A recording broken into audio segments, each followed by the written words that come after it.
All right, guys, we are looking at some of the journals that I use when I'm logging all of my experiences for the week, and I'm going to give you a just a snapshot. Obviously, I'm not going to give you everything because journals are personal, and this is a brand new one, so it's a virgin.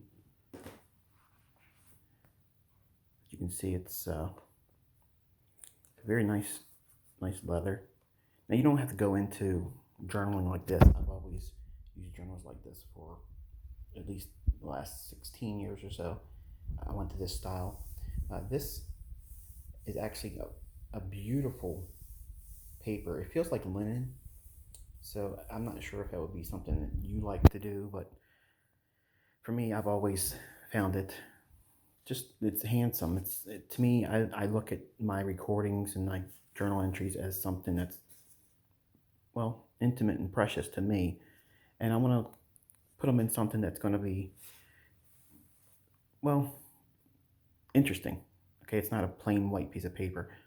So what I generally do is every entry is all of this over here has trade related things, things I'm looking for, key levels, potential setups, and over here will give me things that I have to worry about in terms of psychological things, things that I'm going through on a personal level, which is the reason why you're not going to see my journal, because I don't want to go through the process of only looking at it like this and it doesn't give you a real clear depiction of what I use for a journal. And I'm going to give you really the view of what it looks like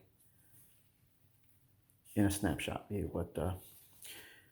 I get these off of Amazon. I used to pay a little bit more than I do now getting it from the producer, but for whatever reason they sell them on Amazon for a better price. So I buy about 12 to 15 of them at a time. So it gives me approximately about 13, 14 months. That's what it usually takes me to get through one journal. And I also journal uh, my dreams. I've done this since I was a teenager, so this isn't really anything to do with trading, but I got asked to talk about that as well. I'm not sure why this question is important in terms of answering, but this is the pen. I was asked what pen I use in my journal, and I use this one simply because the paper in my journals are just really nice. It takes that ink very well. But here's what you've probably been waiting for, and it's not overwhelming, I know. But this is generally what my journal entries look like. I sit down and I usually doodle something, and I apologize if you hear anything outside because they're installing a new heating element in my driveway, so when it gets cold it'll be able to melt the snow and such. But I usually some kind of a doodle or draw, and just I've always done that. So they may not always be Asian centered or martial arts centered, but there's usually some kind of a doodle or such in the lower right hand corner of the journal here. And then I just write down the information that has my expectations for the week. And this was my Monday's journal entry in this journal. You can see, like I said, if people see these things, it doesn't really mean a whole lot to anyone, especially if you're not familiar with my information and my concepts. But things I'm looking for, and then this is, again, one small little area where I'm not trying to make that public. These are personal things that are on my mind.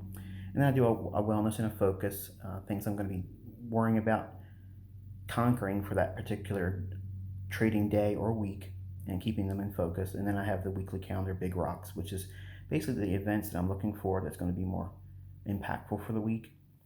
And then I go up here and I record what my expectations are, what I'm expecting to see, things that are going to filter for my trade decisions. And I try to keep them really short and sweet and try not to have a whole lot of things and moving parts. And then I put in something that would be a filter that would keep me from either participating again or engaging, or what it would take for me to change my mind and move to the sidelines. So anyway, I hopefully you found this insightful, and I'll talk to you next time.